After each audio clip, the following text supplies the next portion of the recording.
Hello, everybody, and thanks for tuning in to Soul Talk, or the Storytelling Alchemy show in Soul Talk. Excited about my guest tonight. I've actually known Reverend Kevin of Reverend Kevin for probably getting close to about 9 years now, and maybe even 10. And so we met as a result of two friends of mine that live in Roanoke, Virginia, and they had talked about him and just sang praise about him, and and then we connected on Facebook, and it's just recently we've actually connected, and I would consider him my friend, and he's just an amazing international best-selling author and speaker, coach, and medium. And so he's going to be coming on the show tonight, and we're going to be talking about his work and his latest book. And so please welcome Reverend Kevin Lee. Hi, Reverend Hi, Lee. Jeremy. How's everything going? Fantastic. Thank you for having me on your show this evening. I really appreciate it, and it's really good to see you and reconnect.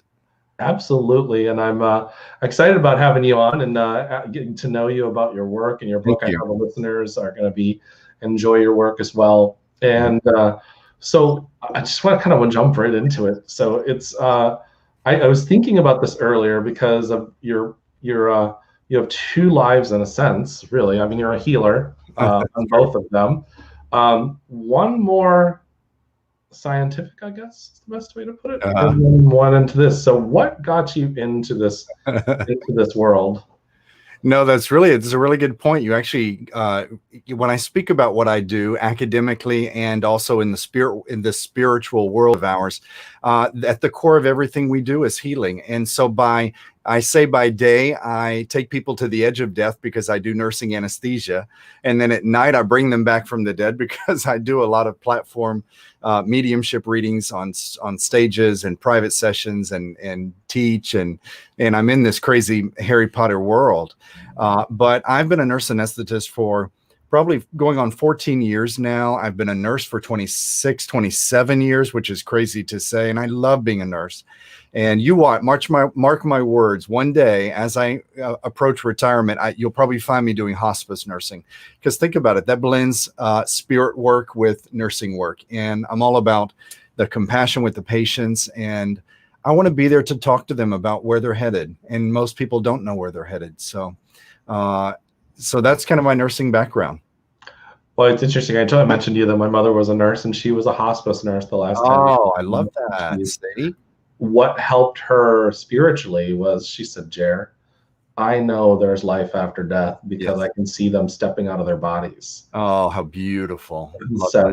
Yeah, and that was one of the things that I think is a part of our work. One of the things that we know in mediumship is that people are afraid of death. We've been programmed to say that it's the end, and it's really not. It's the end of a cycle, I guess is the way to put it, and the one chapter.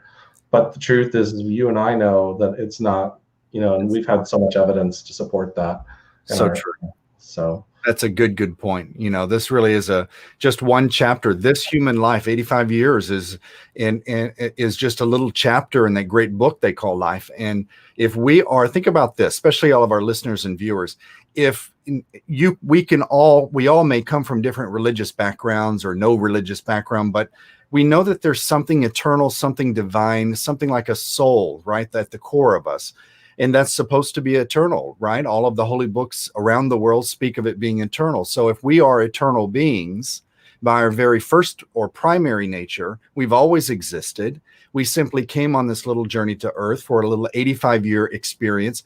If we came once through the door, don't you think we can always come back, because we're going back to spirit? So I teach the principles of reincarnation as well. Not all cultures understand that or believe it, but it makes sense to me. If we can come through that door from spirit into physical and we go back to spirit, why can't we return? So, that thing we call death, so many people, I think you touched on something. You said so many people are afraid of it and it scares them to death. Well, because they don't understand it. So that's a very good point, and I think that's why people like yourself and your show, the work that I do, the work that a lot of our fellow friends and church leaders do in the world of spiritualism and metaphysics, and other very similar religions, Spiritism, for example, we teach that there is no death. So it's so important. It's a very important message to bring peace to the planet.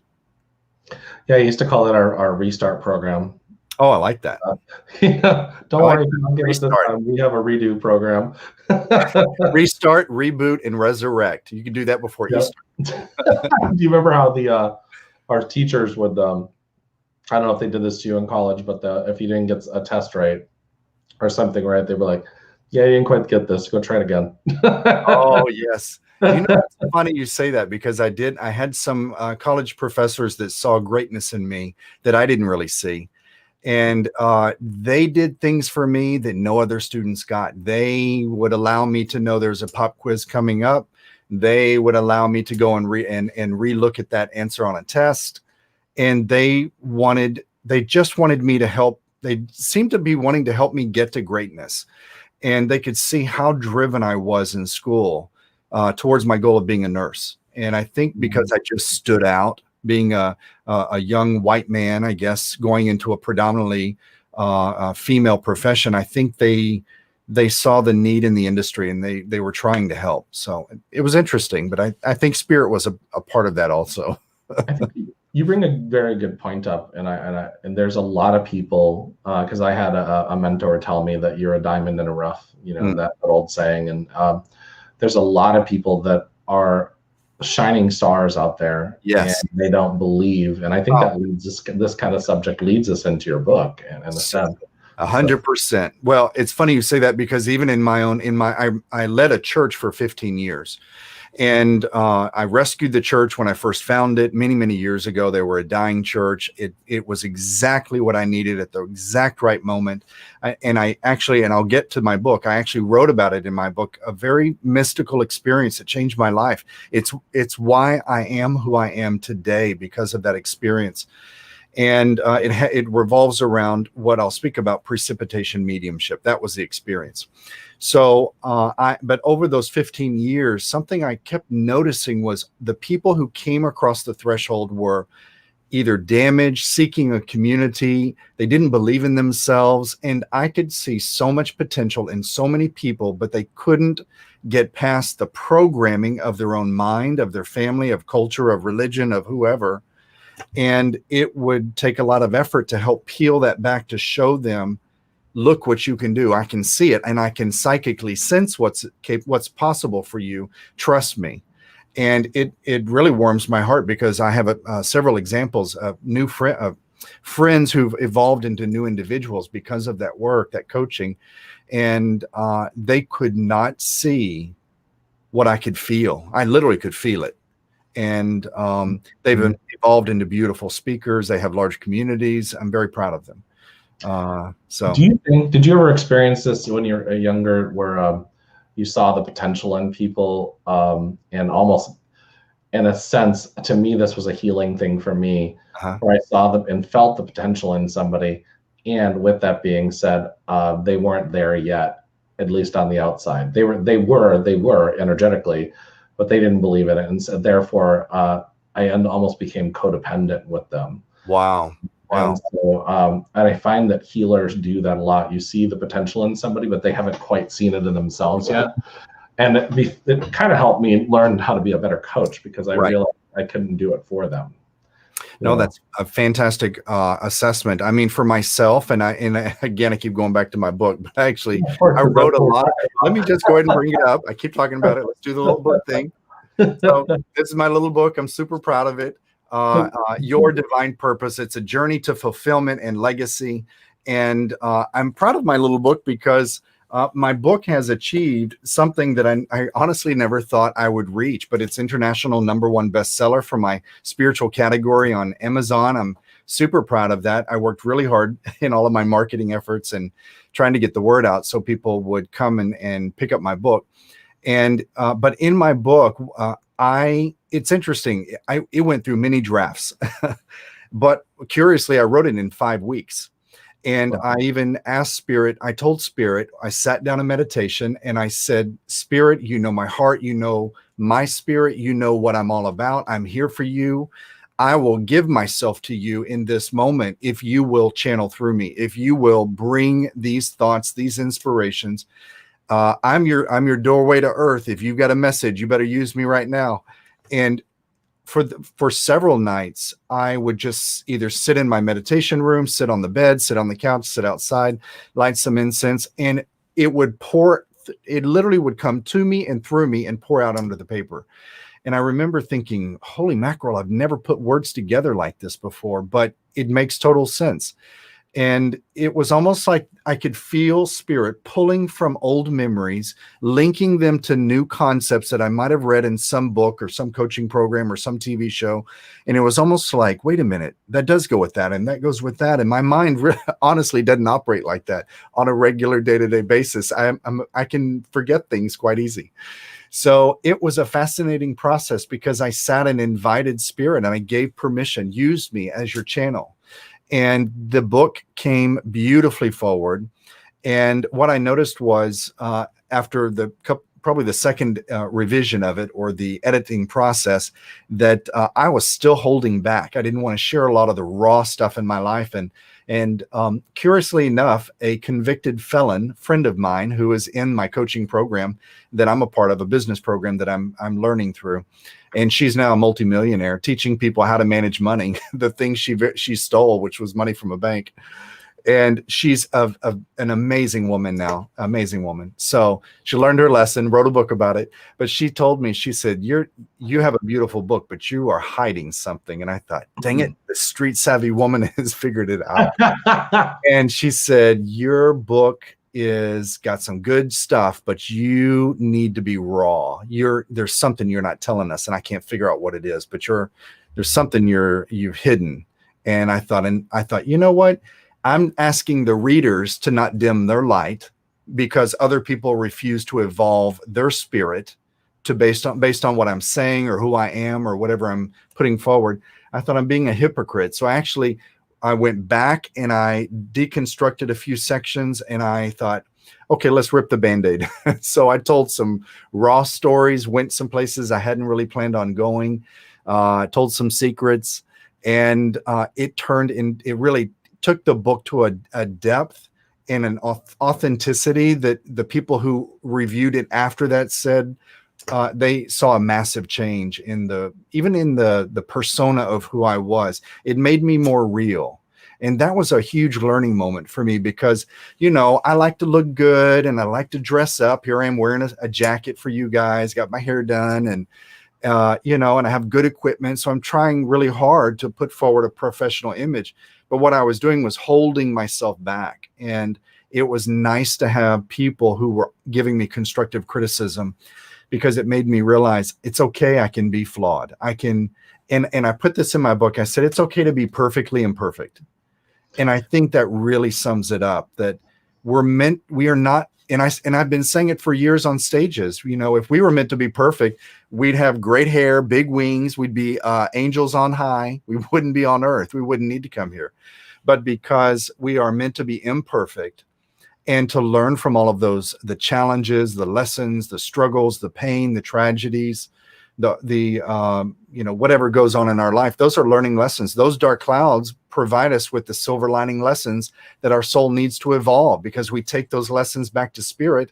And in a broad way, we actually share these experiences in a type of merging, I'll call it, in almost like grand arenas, spirit talks about. And they say that souls return to the spirit world. And in these grand stadium-like auditoriums, souls will share their life experience, almost like we go and see a movie at a big theater. But yet their experiences bring emotion and feeling, and the five senses that spirit personalities in the afterlife don't necessarily have anymore. They don't have the physical senses that we do. And that's one of the rich experiences of coming to Earth, is actually being able to taste in a very physical way, or hear in a very physical way, and to embrace and touch in a physical way. They have different senses in the spirit world that are much more refined and much more blending. So they can experience our lives in an incredibly real way. Remember TV, how they used to call it smell-o-vision or something like that?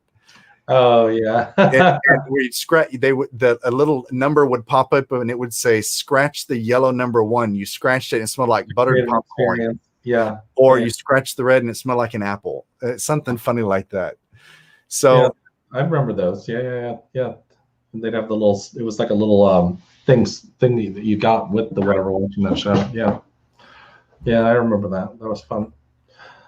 So I think you said it the best, and it's like, even I'm sitting here. I'm one of those types of people that really self-assesses. So you're like, where am I holding back in my life? That's the question I asked myself when I said that. And it's one of those things where I really appreciate it, because a lot of spiritual teachers are up there and they're talking it, and but I would like to see some of these teachers get up there and get so raw that their soul starts crying, but it's tears of joy. And come to my church service, you'll see a weepy preacher, because many times, once or twice a month, Kevin will shed a tear or two on stage. So I have no problem getting emotional. Well, I think it takes true strength to do that. Yeah. It shows that it's okay, because they say, what is it, the tears are the lubricant of the soul. Yeah, I'm speaking from my heart. When it hits me, a few will come out. I control it, but it's really true. We have to be real and raw with our audiences, because otherwise they're not going to know, like, and trust us. They're just going to see us as a talking head on a stage or on a radio show or podcast. And they need to see that we're willing to make mistakes. And, if something goes wrong, just laugh it off and keep going. And, I've had crazy things happen in my events. I've had dogs run through my church programs I've had homeless people come in praising Jesus, and like crazy stuff. And you just have to laugh and smile and be gracious. And it taught me a lot running a church with all the things that go wrong during a live show, live viewing, live streaming, and all this crazy. I thought I had some crazy things, because I did my coffee shop, and you'd have the coffee, the espresso machine going in the background. Oh, I'd be like, that's nothing. That is funny. I love it. So how does one, that's one of the questions in coaching I get all the time is, how do I find my purpose? I feel so lost. How do I find what's going to really make me happy in my life? How does one do that?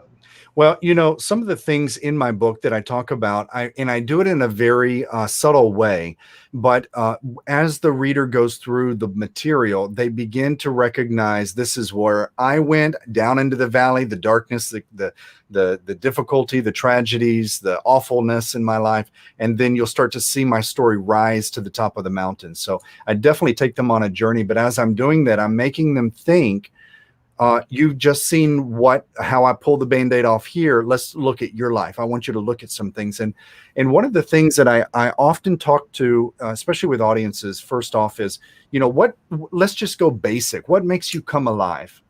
What makes your soul beam? I love that word. And I've even experienced that. I was, recently, I shared this with somebody on another show, how I was in the Philippines doing a medical surgical mission, probably 10, 12 years ago, probably around there. And I remember standing in front of a sea of, 5,000 people coming to get medical and surgical care. And I remember a woman, we had to tell them, this is our last day, we can take no one else. And I felt awful. It was between me, the doctor next to me, and the sea, an ocean of people. And this woman with a baby right in front of us said, "It's okay." She started crying. "It's okay. Thank you for coming and helping my people." Oh, I can feel that emotion. Here it comes. And she said, "Please don't forget us. Come back next year and help my people." And yeah, I'm sure my eye color has changed already. But, I realized, what I'm doing is making a difference. And I think we as speakers and as spiritual people on a stage, or even if you're not spiritual, that's okay. Maybe you're just somebody who believes in being a good person and you just want to help people. But if you will be honest and raw and real with people, you will connect with them in a way that makes you come alive. So I say, our soul beams in those moments. And when your soul begins to beam, that's part of your journey. That is you in the physical, your physical mind connecting with the essence of your soul. And so I love to ask people, what makes you come alive? And one of the other things that I have them do is I actually start to do kind of like a quiz or a survey where we go into their natural strengths. So what are the strengths that people have? Could it be working with infants? I love infants. I can tolerate them, so much, but then I have to give them back. So that's not a strength for me. I can love them from afar. But some people are crazy about rescue animals. That's a strength for them. Maybe their gift is sales or fundraising. That's a strength. How can we use those strengths to begin to discover who you really are? What are you great at that other people have to either go and ask somebody to teach them how to do, or they have to go study how to do it, or they have to struggle to even do whatever that is. For me, accounting is not part of my divine purpose. Accounting, balancing a checkbook, can I do it? Yes, I don't like it. So, but I have friends who live and breathe it. They were born to be accountants, and they literally dream numbers. That is a strength. How can we use that? Maybe that person, that mathematical person's purpose could be used in an administrative way to serve a nonprofit, right? An international or even a grassroots nonprofit. Maybe you could help your favorite, say for instance, your favorite spiritual leader in your local Unity church or spiritualist church.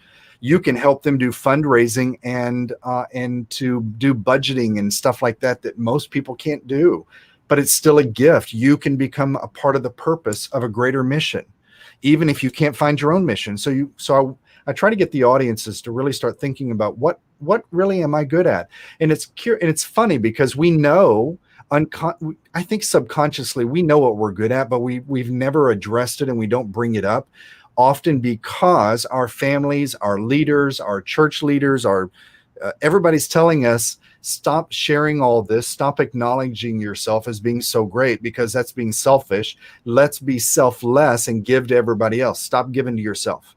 And I speak to that also in my material, in my book.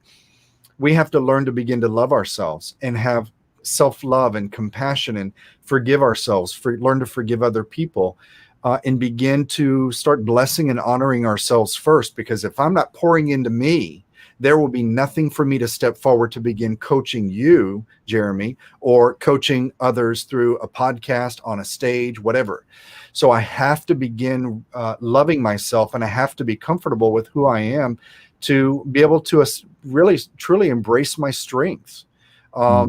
And then also I like to ask audiences about, where do you feel you add the greatest value in your life? Could it be, like I said, accounting? Could it be in some type of an animal rescue type way? Knowing your strengths first, and then where you can add those will add value to your life. And so where do you add greatest value into your life? It is your volunteer work at a level where it is adding tremendous value. Are you happy, or do you feel inspired by the work that you're doing? If you don't feel inspired, you're not doing your purpose. And you're not serving your purpose. And do you think that we kind of grow into our purpose? You can, if you discover it, but a weed can grow also. And so if you are nourishing something that isn't really inspiring, doesn't bring happiness to you, then all you're doing is nourishing a weed, and it will take you nowhere in a great way. And it may not even do great things in a small way. And so that's a very good point. I haven't thought of it in quite a while, but it's really true. We need to be pouring the attention or the energy of our soul and our heart really into things that can serve ourselves in a great way, or can serve others in a great way, or a small way. That's okay. Nothing wrong with small. And I believe Mother Teresa even said it, and forgive me, Mother Teresa, because I know I'm going to butcher it, but she said something like, if you can't do great things, if you can't do small things in great ways, do great things in small ways. Like something like that. And it was such a beautiful little play on words, because what she was saying was, if all you can do is smile at the person on the sidewalk, do it. If all you can do is put $1 in the tip jar, do it. In other words, if you can't become a Mother Teresa where you change hundreds of thousands of people's lives and you bring businesses and organizations together to benefit a people, then just do what you can to the people the universe sends to you on the sidewalk, in the drive-through, at the business you go to, who is behind the counter. I told my audiences and my church members so often, take our church materials, the pens, the brochures, the gifts, whatever we have, and the people that are serving you, bless them. And I want you to surprise them, bring a little joy into their life. And that is how, if that's all you can do and you can't be a volunteer for my kids department or my music ministry, go be a blessing to somebody somewhere. You got to do something. So those were kind of some of the principles that I would put forward to really just help people find their purpose. And, and one last thing that I'll mention about purpose is really, I love to ask, how will you measure your life? When you look back, or as you're going forward in life towards your purpose, have you made a stand for something in your life? I've made a stand for spirit, because I am willing to put behind my name that I'm a metaphysical minister, a spiritualist medium, and so forth. I'm willing to call myself a conscious business coach. I'm not just going to teach business principles, but I'm going to talk about the mind, body, spirit principles and the law of attraction and the law of reciprocity, giving and receiving. And how do we incorporate that into business principles? How do I blend the right brain to the left brain, the left logical, right? And so I'm taking a stand, just like you're taking a stand by having this podcast. This is a platform. Really, this is your ministry. This is your center of light, that you are able to literally turn the lights on, go live stream, and you're able to connect people like myself with you and your audiences around the world. There are people in countries where I would probably be pushed off a building. And there are places in the world that need a lot more light. And so the work that you and I do has a dramatic ripple effect, and I call it a legacy. So the work that you're doing, the work that I'm doing, even just sharing these words today and these principles, I'm building a legacy because I'm shining my light out to those who receive it, the audience, and hopefully they will embrace it and begin to I'm going to say imprint that into their spirit, into their mind. And when they begin to share that, my legacy has now rippled out and begins its journey out into eternity. So my work, my purpose becomes a living legacy through other people. Yeah, and we touch one soul at a time. Totally. Totally. I think it comes down to what we were talking about earlier. It's basically one random act of kindness, and so you can do the littlest things. One of my big shifts is I took a theta healing course, and I remember just being so jazzed with energy. I mean, those profound shifts spiritually that we have, and you're just so supercharged. I remember telling this girl at Panera Bread, "Thank you so much," and she just smiled. That was wasn't that priceless? I love that. Hundreds of situations like this, but that one just shifted.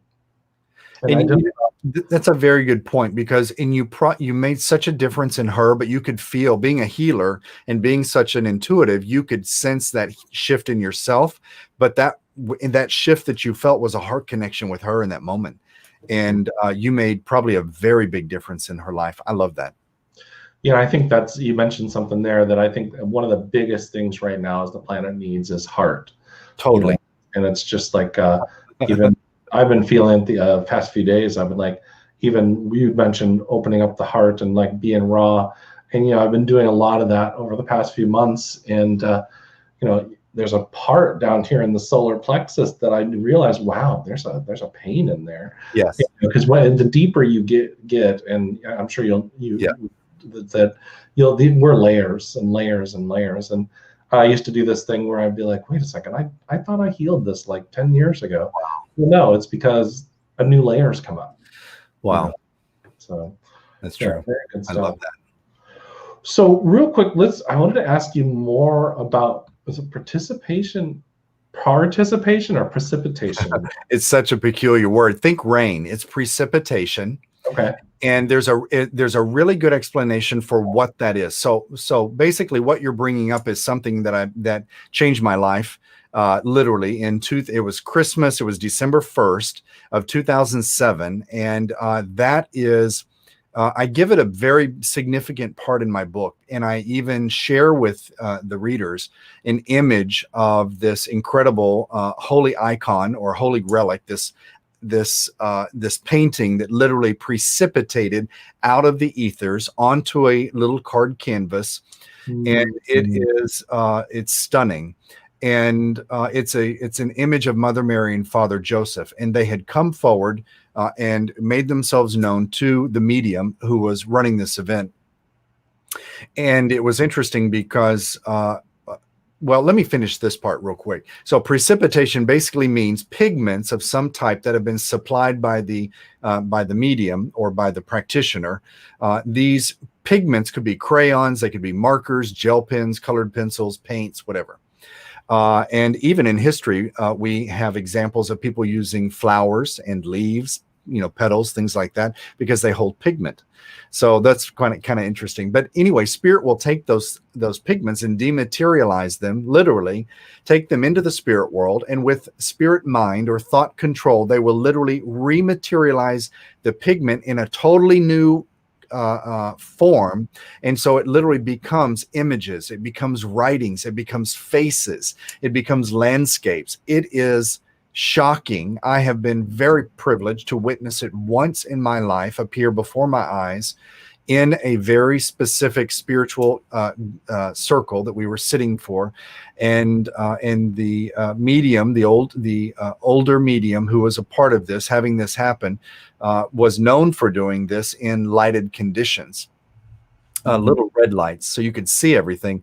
And literally at the moment that the medium was inspired to say, it is on the edge of the ethers, we must ohm, we must pray, send your energy, push, push, push. So we all are ohming, holding hands, we're raising the vibrations, and instantly on all of these beautiful little white cards right in front of our eyes, all of these images and writings appeared, and it was shocking. And it just further reinforced that we all live in this dynamic world that is infused with a dynamic spirit world that intersects it from other dimensions, and we're not alone. And it's impossible to die because we are eternal souls on the great journey. And so that was a rich experience. And so that crazy process where spirit will produce these images has been taking place for thousands of years. And my research has proven it. I do a beautiful lecture presentation. I've traveled to share it to different countries now. And I show numerous examples in the Bible, which surprises a lot of people because they never really realized what they were reading when they read the scriptures. And then also all the way up to modern day, who's doing it today. And so it's just an amazing presentation, but it changed my life because of this reason. I mentioned Mother Mary and Father Joseph had come forward, and that was the image that came on my original relic or little spirit card, let's call it. And the reason that's important is because nobody knew that the day before I turned in my very first little sermon that the minister at my church had asked me to write on the metaphysical meaning of the birth of Jesus at Christmas. Now, I had come from a Christian background. I had no clue what metaphysical interpretation meant. She just gave me this stack of these dusty old, they smelled amazing, these old books. And it had all this weird terminology in there that I didn't even understand the world of spiritualism. And she goes, "You're smart. You're a good speaker. We want you in front of our stage at Christmas, teaching us symbology. Go do your research and write a sermon." Well, I turned the sermon in the night before, and she had bought me a ticket to go to a seance, a spiritual gathering where the medium would connect with spirit and bring through messages. And I actually thought it was all fake. And I was going to prove he was a fake. I was actually quite annoyed and quite peeved with this process. I didn't think it was real. And so what no one knew was I was going to leave that church and never come back. I turned that sermon in and I was never coming back. Oh, wow. And that night, the next day, how providential, how synchronistic, because what I'm about to tell you changed my life. So on this card came this image, but also the message from Mother Mary, who said, "We love the church that you have arrived at. We guided you there. And I thought, that's interesting. And she said, and you have free will, Kevin. You have free will. You can leave or you can stay. And that was exactly what I was battling, because I was scared that my soul was at risk by all this psychism and spiritualism, because my Christian programming was telling me run like hell. The devil's going to get you. But this spiritualist world was and my soul was telling me, you found your home. That it resonated to the deepest parts of me, all these teachings. I knew I had found what I'd been seeking since I was a child in all those Bible stories, those crazy mystical Bible stories. I knew they were real. I just didn't have the terminology.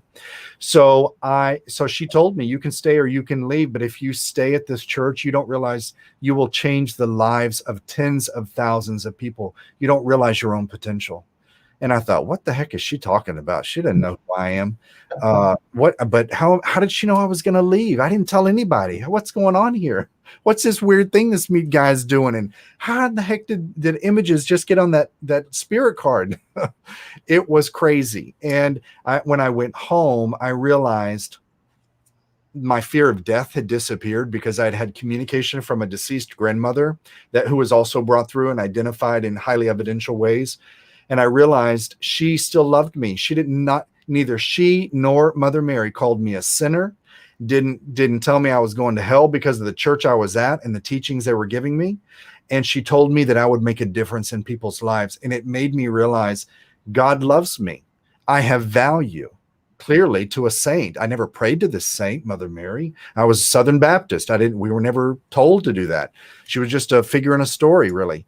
And so it just blew my mind. And I realized the months of self-created turmoil in my heart and in my spirit and in my mind between Christianity and these new teachings and what my soul is telling me and versus what my family is telling me and society.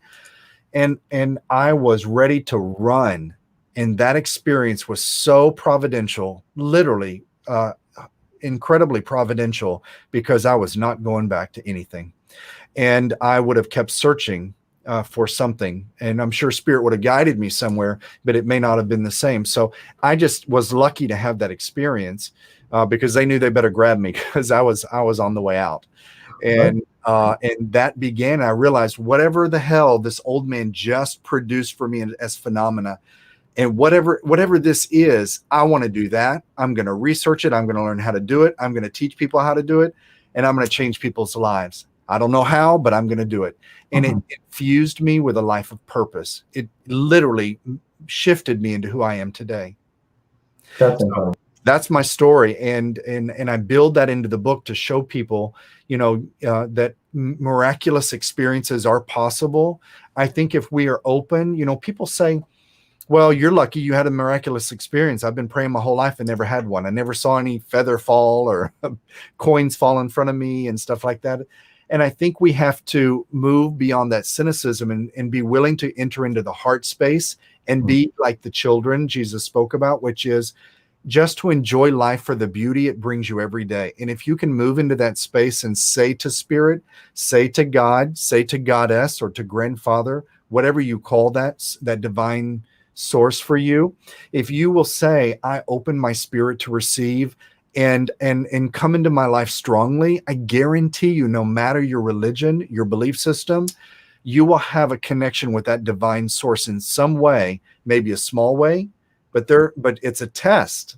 I've noticed Spirit does test us, the angels, God, it's all a test. Are you willing to open the door of something that looks like potential, but your mind is telling you, oh, I can't possibly be. That's your imagination. Stop wasting your time. You're being silly, Kevin. But if you'll walk through the door and say, I'm here, I receive. What is it? Oh, just a little flower. Okay. Thank you, Spirit. Okay. The next time I feel something, I'm going to say, okay, I'm going to walk through that door. Okay. I'm here, Spirit. I receive. Angels. What is it? Oh, it's a job I've always wanted. And what I've noticed is when you acknowledge Spirit, the angels, that greater source, and you begin to recognize them and stand in gratitude for every little thing that comes into your life, the blessings come faster and stronger. And it's happened in my life, and I've seen it happen in many people in my community. And so I teach gratitude. I love gratitude teaching. And I really recommend people try to go online, go to YouTube, go to these programs and learn about gratitude. It's a powerful tool that will link you in with your heart and with your soul, with your purpose. You'll find your purpose if you can stand in gratitude. That's an amazing story. And by the way, everybody, Kevin's giving away, Reverend Kevin's giving away 3 free gifts. Absolutely, and, yes. It's not only in the description of the show, but it's also, I just dropped it in the comments. So the website to go to, and definitely check it out. And I put it up there a few times, but I'm going to put it up again. It's revkevinlee.com. So definitely go in and check him out, and check out his book. It's an amazing. He put it up there, but it's talking about your divine purpose by Reverend Kevin Lee. So it's international bestseller on the Amazon bestsellers list. So that's extraordinary, and I'm very happy for you because I know you work really hard at that. And definitely. Definitely. And I'll just tell you, I'll remind your listeners and your viewers that those 3 gifts are really special gifts. I poured a lot into these gifts. Let me just tell you quickly about them, because one is specifically is a meditation video that is a very dear friend of mine who is from Miami, who is a 3-time Emmy award winner. The Emmys, he's got 3 Emmys. And he heard me talking about this book, and I said, I got to make a meditation video as a gift to my readers. I want to bless them and keep them thinking about it, and I want to be with them, but I can't be with them all. So he gave me this video it's a beautiful 4K quality trip through Muir Woods in California, and I built my hypnotic guided journey to discover your purpose as you're walking through this forest. It is beautiful. I'm very proud of that. And then I thought, well, I got to make you journal, because I'm a big journaler. I love to journal, and I want you to do some exercises, because sometimes we get lazy. So I don't want you to just listen to me. I want you to do the work. So I created this multi-page workbook, which is actually a quiz. It's got a 4-question quiz to help you find your purpose. So it's going to dig a little. It's going to reference the meditation video, and then it's going to have you start journaling. Because if you can't get your thoughts out onto paper, you may struggle to find your purpose. I find my students tend to do better when they can think it, experience it, and write it. It's almost like that kinesthetic process of, I got to see it, hear it, say it, do it to get it. And I find my students do a lot better. So that's why I built a multi-part gift. And that is my gift to you guys. So I hope you enjoy. Well, thank you so much. I really appreciate it. And everybody, next week, my guest is my friend Olenka. And we are going to be, she is a vegan chef. And we're going to be talking about health benefits of, what you can do to boost your immune system, because I've been doing a series on that.